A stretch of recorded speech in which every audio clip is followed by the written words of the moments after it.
Well, hello, welcome to the high school camp parent meeting. So glad that you're here today, and so glad that your student is going to high school camp with us. The goal of this is to give you as much information as you need to send your student, and for you to just feel prepared for them to go to high school camp for a week with us. And so we'll do some introductions here in a second. But first, we just kind of want to show you, this is a video from last year. This kind of highlights what camp is all about.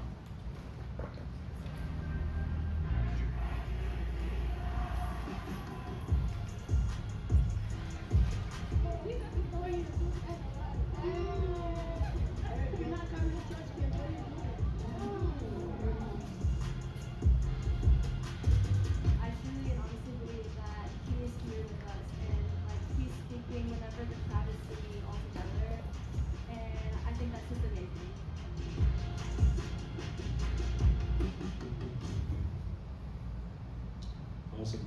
Well, the mission of Southeast, and really the mission of camp, is to connect people to Jesus and one another. And that's really what camp does, from small groups to all the fun we do, to the worship, to campus time, meals, everything. Is really to get your student connected to Jesus and one another, the people in their groups, leaders, things like that. And so we're really excited for that. But I want to introduce ourselves. My name is Kenny Ott, and I'm the Crestwood student minister here. My name is Sarah Todd, and I'm the student associate here at Crestwood. Awesome. And we also have our summer intern Brevin and our operations staff Marlo, who answers all your questions and notarizes your forms. Yes. Yes, and as you can see, if you're in the line for to get a POA, it is a long process. We'll try to get through as many of you guys as possible today. So, yeah. Awesome. Just want to highlight a little bit of like who's going to camp and what camp numbers look like. Yeah, so we are taking more students than ever this year, both as a church and as a campus. Could you also turn my mic up a bit? Thank you so much. So as a Southeast church, we have 14 campuses going to camp. We have 2,491 students and 548 leaders going to camp. So we are super, super excited about that. And then from the Crestwood campus, I think last year we took 197 students. And this year we ended up with 259 students that came out of nowhere, and 51 leaders that are going with the Crestwood campus. So our high school ministry has just exploded this last year, which is a huge blessing and something we're really excited about. Yeah. And if can you click that next slide, Brevin? Something that we take really serious is our student to leader ratio when it comes to safety and comes to really your students having a great week and being with connected leaders. Like a 20-to-1 ratio isn't going to be that good, and so we're at a 5-to-1 ratio, which is something we shoot for as a church, and something we're really proud of that I think really makes camp great. Yes, which is why if your student was on a wait list this year, we had 70 more students than we were expecting. But we are thankful that we got enough leaders. We don't have any students left on the wait list. So if you have a friend that's going to camp, if you're going to camp, give them a big, big thank you, because that was a huge blessing. It is allowing your student to go to camp. Yeah. Awesome. You can go to the next slide, Brevin. We're going to talk about the full span of student care and what is going to be there for your leaders to be safe and be taken care of while they're at camp. So first is cleared leaders. So we saw the 51 leaders, but that is 51 people who are part of our church who have gone through safety training, who Sarah and I have met with or have known for years, and so that's the cleared leader part. Yeah, and ministry safe background check, the 2x2 rule, which is another way of saying basically don't be alone with the student and watch out for anything like that, and then interviewed. Yeah. Yeah, we also take our own security team with us from Southeast. It's either people on our security staff or volunteers who are in law enforcement of some kind that are patrolling the college campus. We have set boundaries. They know, hey, students, if you're outside this boundary, we're gonna catch you, and we're gonna make sure that you aren't doing that. And especially at night, they're there just to make sure students are where they're supposed to be. So That's a big safety feature that we have. And we also bring our own care team. If you don't know, Southeast has a care team ministry of staff and volunteers that do a lot of the different workshops or groups, mental health ministry. They'll connect students and adults throughout our church to counselors in the area that we trust and know. So we take a whole team of those staff and volunteers with us. With any issues that come up, with any things students just need more processing with follow-up, of finding a counselor after camp if that's a need, we have a whole team of Southeast people that come just for that level of support, which is awesome. Mm-hmm. Next is our advanced team. Advanced team is basically extra eyes and creating safe, fun spaces for students. So they kind of go before we get to IU and get things ready and prepared for campers. And so we do all this because this is like basically the biggest event that our church does throughout a school year. And so it's really incredible to see just all the students and all the leaders and everything that goes into your student having a great week at camp. And so that's why we do so much to make sure that they're having a great time. Yeah, and so the theme of camp this year, just a little glimpse into what your student will be learning about. The theme is Kingdom Workers, and we're actually walking through the book of Ephesians, which is one of my favorite books of the Bible. I'm really excited about that. And Ephesians is this letter from a guy named Paul who's writing to this church in Ephesus, and it really mirrors the church today. It was written to a different church in a different time in a different country, but there's so much in there, so much depth about identity in Christ and who we are as the church, who we are as being adopted, before the creation of the world, like he chose us. So I think that's just a really, really, really cool topic for students to get into, especially as they're struggling with identity. Who am I? Am I good enough? We're really going to get into a lot of that this week. So that's kind of a breakdown of each day and what the theme is going to be. And just, challenging students to be kingdom workers when they go back home. Yeah, awesome. Packing list. One, I always encourage parents, help your student pack. Because it's incredible how many of them are really bad at packing, and especially on the boys' side, I think 2 t-shirts are going to cut it, and no deodorant or whatever. So do pack with your student, and make sure they're not bringing anything that's they're trying to have fun with or anything like that. And so just help them pack. But a couple things for you. I'm just going to run through these: 5 days of clothing, light rain jacket, toiletries, backpack. Comfy sneakers. There's a lot of students that want to walk around in flip-flops, like they just bring flip-flops or they just bring like sandals or Crocs or something like that. That can be fine for a little bit, but like over 5 days of camp, like that's just not going to be a good idea. Cards or games, cash money, and twin-size bedding, Bible, a pen, a journal, reusable water bottle.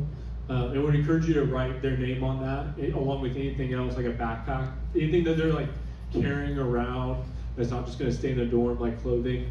Would encourage you to write their name on it. And then snacks, games, and crafts. Sarah, how much money would you recommend they bring when it comes to the cash? What will they be buying?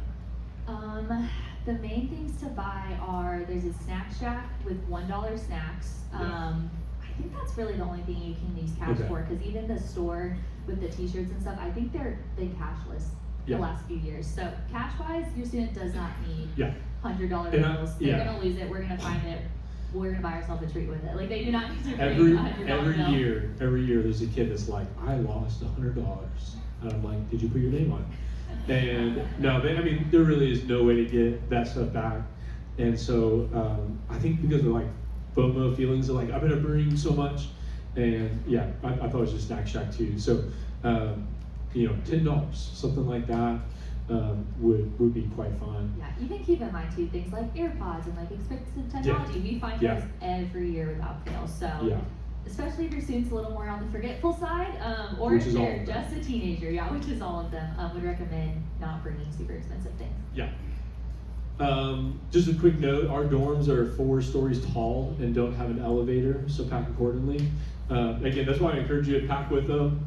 There's just something about like FOMO, like I want to make sure I get everything I need, and there's some students that will pack way too much, and then you kind of have to pay for it later because you do have to carry it up. So we say, one suitcase and one carry-on bag. Because like we said, a backpack's really helpful because we want them to be carrying their Bible to session, to small groups, their water bottle, some of these things like they're going to want to carry to places, free time, things like that. And so you do want to have a backpack, and so have that. Next, camp themes. Monday is campus colors.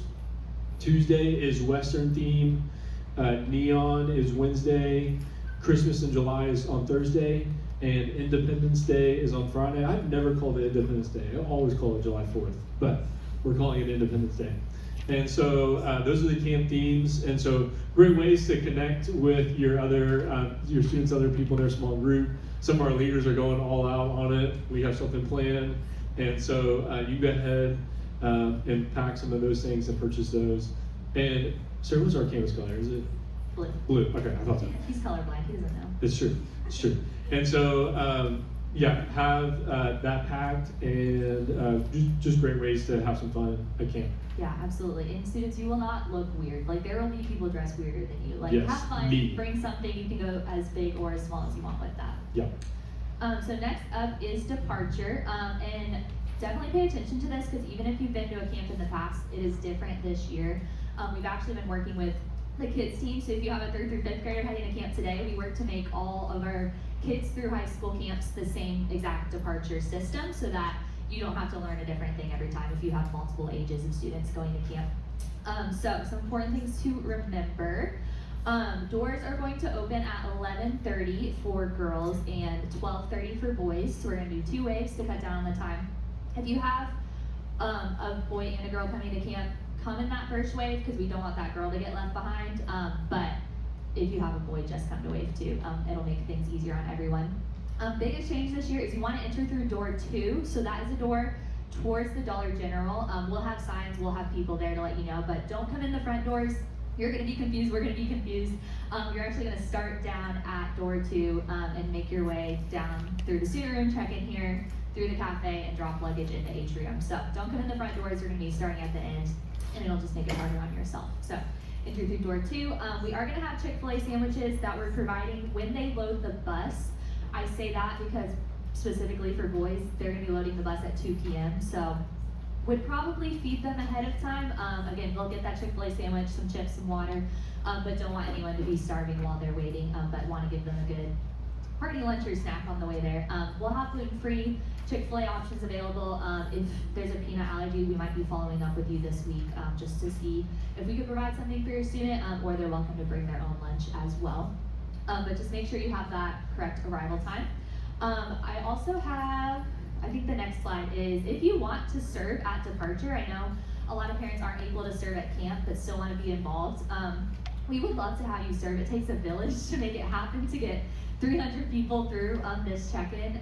So if you're able to serve, would love to have you, and as an incentive, you get to check in your student early and beat the line. So hard to beat that. If you're able to, or if you know someone, go ahead and scan that QR code, and there's a sign up genius. You can pick the role that you want to help with, but would really, really appreciate that. Again, it's not easy to get 300 people from point A to point B. It's actually more like A, B, C, D, F, G. So yeah, we need a lot of volunteers for that. Awesome. Next, where we're going to Indiana University. It's going to be the first year that we're going to IU. And I'm really excited. We're going to have sessions in the basketball arena. It is, as we keep growing as a church and as a campus, like, it is hard to find great spaces that can handle so many students. And so I'm excited for that. Sarah, you were able to go on the site visit. What would you tell our parents? Yeah, I'm really excited about this location. This is my 5th summer with the Southeast Camp, and we've gone to a different campus every year, which has not been the hope. But I really think IU, I can't promise it, we don't know, but could be a place where we stay and grow for the next few years, because it is beautiful. The dorms are beautiful. The way, I think we have a map somewhere. I'm going out of order now, but the way the campus is set up is just really, really practical to us. Yeah, our dorms are kind of towards the bottom in the teeter, what's it called, teeter quad. The session's way at the top. We'll have a bus to get us there, but our Dining hall is literally next door to the dorm, which is huge. If you've ever been at camp and had to walk half a mile and you're sweaty and starving, like that is a blessing from the Lord. And then all the afternoon things will kind of be towards the bottom. A really cool thing IU has, I forget what they call it, but it's this huge student union, maybe that's what it's called, the union, big student union building. That is just a air-conditioned, huge space to hang out, play That's games. the bottom left. Yeah. Well, that's where we'll have a lot of the afternoon, like the game room, the electives, and things like that. There's also a bowling alley there, which is going to be free for students to use, which is really exciting. So yeah, there's just a lot of options, more than we've had in the past. But the facilities were beautiful. The basketball arena was beautiful. I'm excited to see it with the stage and everything in it. It was just a basketball arena when I was there, but it's a cool place that I think will be a really, really fun place to have camp. Yeah, and we'll get there later. Okay. So here's the map, and then kind of a normal day of camp. It's going to start with breakfast, session, small group time, lunch, activities, which is free time. So there's a lot of things you can do during free time. There's sports tournaments, e-tournaments, elective classes, open sports. And there's a bowling alley this year, believe it or not. There's a real live bowling alley at IU. And so I know a lot of students are excited for that already. So that's free time. And then I feel like a lot of students just hang out more than anything else. Dinner, and then session, small group time, and then what we call food and hangs, which is food and hangout. And so that's kind of an average day of camp, what it looks like. Couple of notes for you. At sessions, we sit with our campus and our small group. Once students leave for breakfast, they go to their dorm after lunch. They go to their dorm after lunch to get ready for afternoon activities. Return to their dorms to clean up, shower after activities. And then Friday is a pretty full day of camp. It's a little bit different, but still pretty full. Awesome. Next is medical information. Yeah, so our medical system's pretty similar to how it's been in the last few years. If this is your first camp with us, I was asking as you came in the door, do you have prescription medication? Grab one of those forms if your student has a medication they take daily. We do need that to be turned in if it's a prescription medication. New this year is actually our church decided that if a student has an over-the-counter medication, they will be allowed to keep that on them so that, if they're just taking an allergy pill every morning, they don't have to go all the way to the medical team to get it. This is new this year. This is a very high trust rule, so I just really would appreciate your guys' help with that, to tell your student, even if it's just Tylenol, just, whatever, they cannot share that. I know they're gonna want to. There's like a friend their stomach hurts, they want to help, but really for everyone's safety and security, asks that you remind your student, please do not share medication. There's just a lot of situations we could get into with that, ones we've gotten into in the past with that, and your child's safety is our number one importance, and your child's friend's safety. So if they do bring over-the-counter medication, please, please, please get that in their head. Do not share this. Make sure they know the amount that they're supposed to take, what they're supposed to take, and when. Or if you're not comfortable with that, we'll have over-the-counter medication too. They don't have to bring that if you're not comfortable with that. And I would recommend that. And I would just say, we'll say that, but there's a lot of things when they get to camp that are gonna go in one ear and out the other because they're having fun and they're with their group. So just share that stuff and some of the other rule stuff that we'll get to later before your student goes to camp, just so they know. And hearing that from a parent in a one-on-one conversation can help them remember. Mm-hmm. Yeah, but the rules for prescription medication are still the same. If you've never come with us again, get that form, it's super helpful, but pack only the amount for the number of days, so 5 days worth of whatever they need in the original container, in a Ziploc bag. We'll have those at check-in if you need them, yeah, make sure they're logged on your Southeast Events account before you get here. If you forget, we'll help you when you get here too, but it makes the check-in process go smoother, and we will need them to turn in those prescriptions as well. Again, just for safety, just so we can make sure everyone is taken care of. But that is super important. I forgot to mention too, again, as I'm saying, we bring all these volunteers, we bring all these staff. We have a whole medical team of nurses, EMTs, doctors that are Southeast members or staff that come with us. So they will help distribute medication. They're there in case of emergency. They're our first call if anything goes wrong. From we need a Band-Aid to come check this out before we call 911. They're there for any of that. So would encourage you guys to, we might mention this later, but encourage your student to trust their small group leader, because a lot of times we'll have students call their parents and like, hey, I broke my leg, and the parent has to call us, and then we have to call the medical team, and it's like, just go find your leader, and we can get them help so much faster. So I know it's not really related to the medical topic, but I just want to throw that in. Your student small group leader is taking time off work, taking time out of their life to be there to love your student and be a support for them. And I feel like 9 times out of 10 students don't use them as a resource that they are. So encourage your student in that too, especially in medical situations, but in just any situation that comes up. Lean on those small group leaders because they'll know who to call, and we can get that med team there if something were to happen. Awesome. Pick up. Yeah, we'll be arriving back to the Crestwood campus on July 3rd. Around 10:30 p.m. is our estimate. We'll be sending out an ETA text when we leave to whatever parent registered the student, whatever phone number we have on that registration. So we'll let you know more exact time, but we're planning for 10:30 p.m., which is nicer than midnight or 1 a.m. what it's been in the past. So shout out to IU for being a shorter drive. Awesome. We're talking about the rules for camp. First rule, and these are rules that we have for your students as they go to camp. Rule number 1, respect the people that they're around, from leaders to other students around them. Respect the people that you're going to be around with. So go to the next slide. What that means is no fighting or bullying. Respect authority of staff and our small group leaders. And then no weapons, alcohol, vapes, or drugs.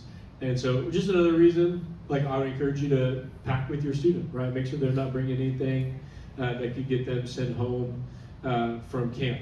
And so these are things, they could send, especially the last line, would get a student sent home, and we don't want that. So number 1 is respect the people.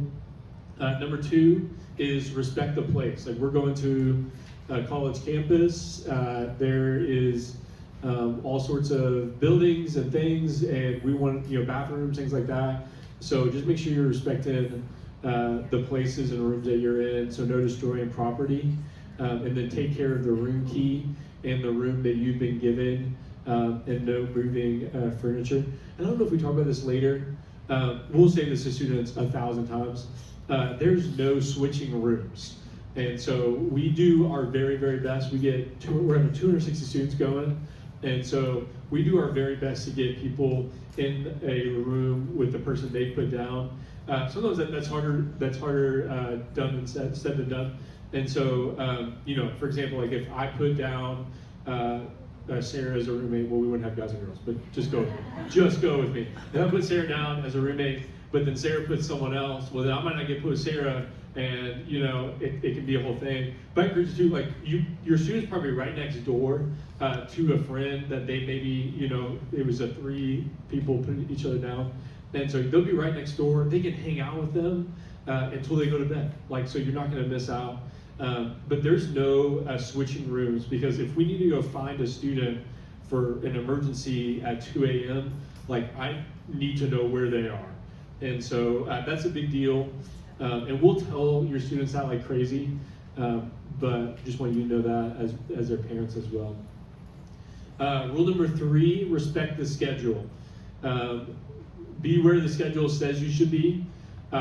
This means waking up on time is the biggest thing. We'll have leaders like check in on students to the best of their ability, but it is your student's responsibility to wake up at a certain time, which really means, and we'll say this too, but as a parent, help me in this, what that really means too is not going to bed at like 2 a.m. for the fun of it. It's going to bed at a normal time so that you wake up in the morning and can have a great day the next day. And then this would get you sent home. Guys are not allowed in girls' dorms. Girls are not allowed in guys' dorms. And so that would get you sent home immediately. And then you can go to the next one. Like if we experience some issues, rules being broken, we'll call you and talk about next steps. Sometimes that can mean being sent home. Sometimes we have this very fun thing I enjoy called, they don't enjoy it, but called Breakfast Club. And what that means, like, if they get in trouble and they break, like, not like one of these big rules, but they wake up a little late or something like that, they get to go do breakfast club with me, which basically means they have to, like, go hang out with me and just me all morning until I let them free. And so they're basically my waiter at breakfast, and it's really fun for me. And so that's breakfast club. So that's a little bit about what can get them in trouble. And then I would say phones too can get students in trouble as well. At high school camp, like, what we really desire is for there to be as little distractions as possible, for students to be able to lean into what Jesus has for them and lean into the sessions and small group. And if you're scrolling, like, that's just not able to happen. And so especially during sessions and small groups, like, phones should never be out at any point.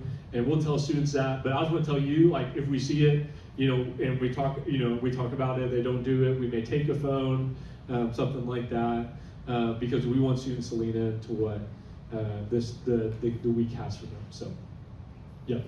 Dress code. Yeah, another rule we have is just in the dress code category. I know it's summer, I know it's hot and miserable, and I know maybe of you and a lot of other students don't attend our church, and we're so happy to have you there. But at our core, we are a church camp, so we do just have a dress code around that modesty that applies to both guys and girls. We say have the 3 B's covered, so that's your bust, your belly, and your bottom, guys and girls. And so, we want shorts to be that, like, 5-inch is a good rule, just the full coverage. And then, again, just help your students with packing with that. It's awkward for us to have that conversation if, you're wearing a belly shirt or something like that. I've had girls, put on a big t-shirt I had before, and that just makes everyone feel awkward. So just would ask your guys' help in that, just so that everyone's safe, everyone's taken care of. But that is a conversation that we'll address with guys or girls if they break that dress code. I'll also add too, we don't have a pool that we're using this year, so nothing I need to say about swimsuits because there's no pool, so you don't need to pack one. Awesome. Next slide. Our expectations and your expectations. So I would just say, like, these are some of our expectations, but share your expectations with your student before you send them. Just a great way for them to be prepared for camp. Next, emergency contact. You can go to the next slide. So these are our phone numbers. And let me tell you what's not an emergency.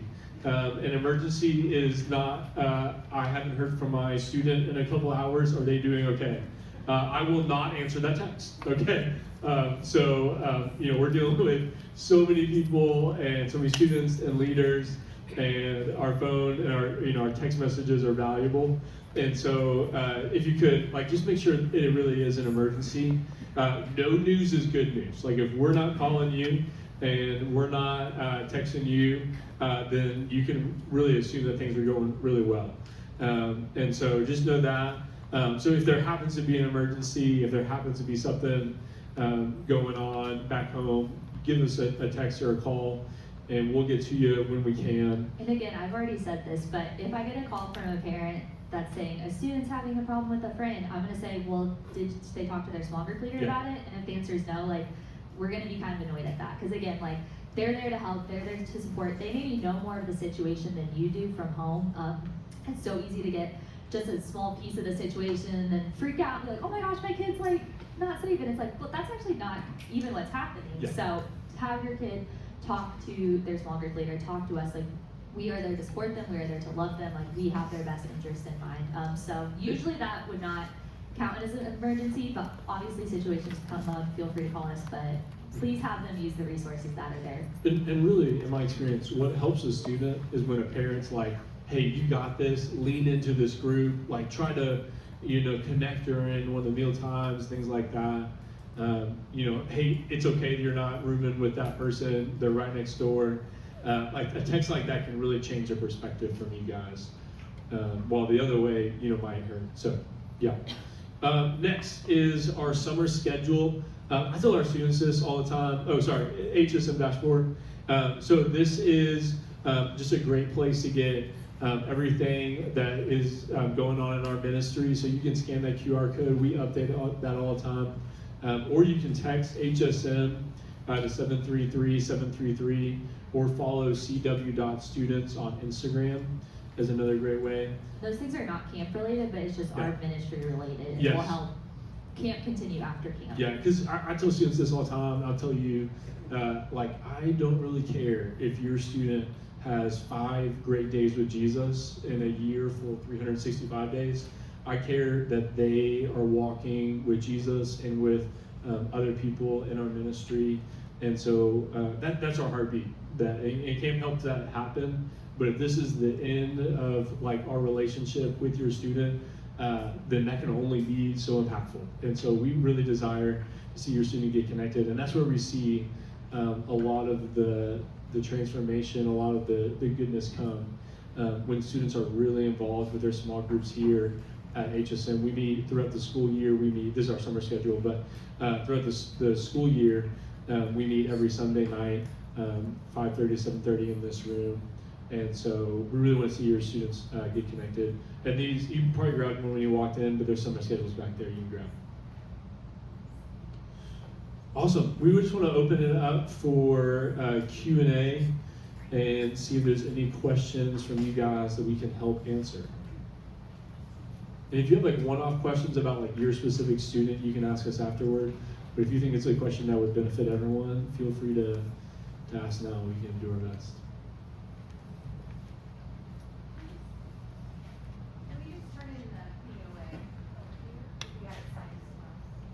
Yes, Yeah. we will take your POA.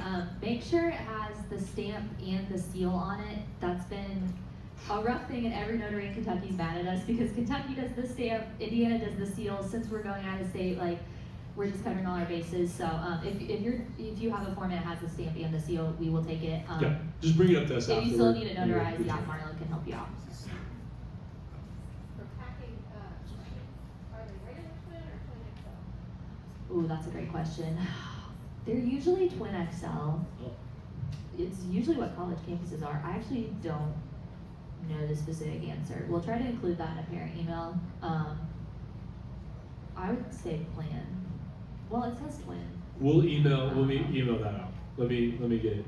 This says twin, but let me email that out. Yeah. Good question. Yes. Now, is the sleeping bag and the pillow, does that have to be in the one luggage, or is that an addition? Good question. A lot of times what I'll see people doing is like having like a trash bag or another extra bag that they kind of tie to their suitcase with their pillow and everything in it. I personally just bring a really big suitcase and shove my pillow and blanket in it. We're not gonna be sticklers about it. Just don't bring like 2 big suitcases, you know? That would be fine. Yeah. Pack appropriately, you know, like if you're packing 30 t-shirts, like you're probably gone too far, but we totally understand that. Yeah. Yeah, but as like connected as like the bedding and the suitcase could be is just gonna make it easier for your student to find their stuff later, so. Yeah. However you can finagle that. Yeah. Do we have to register if they're bringing like the over-the-counter medicines, like allergy pill or Tylenol? Do we have to still register those? I'm pretty sure this hasn't changed. In the past, what we said is just don't bring over-the-counter medication because our medical team has it. So I think that would still be the same thing. If you know, like, hey, she has allergy medication or whatever, like something they take pretty regularly, bring it. I don't think they have to log it because then it would go into our medical team. But then if they don't take regular over-the-counter, we will have over-the-counter things there for them if needed. So I don't think you have to register it.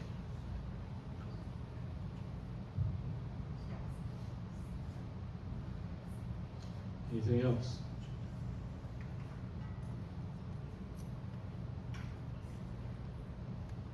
Awesome. Okay, well, if you have more questions, maybe specific about your students, we'll be up here and we'd love to chat. But again, we are so excited that your student gets to go to camp. It really is a life-changing week. We hope your student gets connected to Jesus, one another. We hope your student stays connected to our ministry. So if you don't mind, I'm going to pray for us and then we can head out of here. Lord, thank you for all that you do at camp every single year, where we see lives changed every year as you have just spoken to students and Lord, we just pray for all of the students going that they would, one, be safe, and two, just connect with you and with other students in their group and leaders. And Lord, would it be just a transformational week where, Lord, they can get closer to you and they can just find you in whatever way they need. And so, Lord, we pray for a lot of fun and a lot of good connection. And Lord, we just pray that you're involved with every piece of it. So, Lord, we're just grateful to you. Just say prayer. Amen. Awesome. Thank you, guys.